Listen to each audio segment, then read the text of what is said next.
எரேமியா புஸ்தகத்திலே 24வது அதிகாரத்திலே 6வது வசனம் இப்படி அந்த வசனம் சொல்லுகிறது. அவர்களுக்கு நன்மை உண்டாக நான் என் கண்களை அவர்கள் மேல் வைத்து. இடத்துல ஆண்டவர் பேசுகிறார், என்னுடைய ஜனத்துக்கு தீமை உண்டாக அல்ல, என்னுடைய ஜனம் நன்மையை பெற வேண்டும், நன்மையை அனுபவிக்க வேண்டும், அவர்கள் நன்மையான காரியங்களை அவர்கள் ஒவ்வொரு நாளும் அவர்கள் சுதந்தரிக்க வேண்டும் என்று ஆண்டவர் விரும்பி அங்கே சொல்லுகிறார்.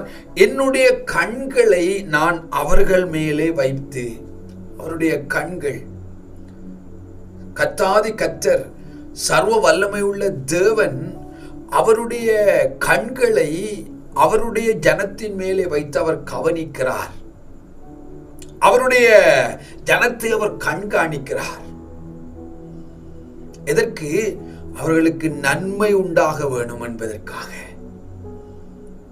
உலக பிரகாரமாக ஒரு தகப்பனை நீங்க பாருங்க, தன்னுடைய பிள்ளை எந்த தேசத்துக்கு போனாலும் தன்னை விட்டு ஒரு கொஞ்ச காலம் எங்கேயாவது போய் அந்த பிள்ளை தங்கி இருக்கிற போதெல்லாம் அந்த தகப்பனோ அந்த தாயோ அந்த பிள்ளையை அடிக்கடி எடுத்து விசாரிப்பார்கள்.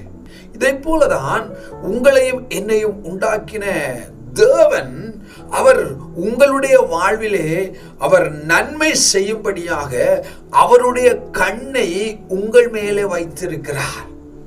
உங்களை அவர் அவதானித்துக் கொண்டிருக்கிறார், உங்களை உற்று நோக்கி கொண்டிருக்கிறார், உங்களை அவர் பார்த்து கொண்டிருக்கிறார். என்னுடைய பிள்ளைகளுக்கு நன்மை நான் செய்ய வேண்டும், நன்மைகளை நான் கொடுக்க வேண்டும், நன்மையான காரியங்கள் என்னுடைய பிள்ளைகளுடைய வாழ்விலே நடக்க வேண்டும், தீமை அல்ல, அவர்கள் நன்மைகளை அவர்கள் அனுதினமும் சுதந்தரிக்க வேண்டும் என்று சொல்லி உங்களை நேசிக்கிற ஆண்டவராகிய இயேசு, உங்களை நேசிக்கிற தகப்பன் அவர் அங்கே நன்மை உண்டாக அவர் அங்கே உங்கள் மேலே அவர் தன்னுடைய கண்ணை வைக்கிறார்.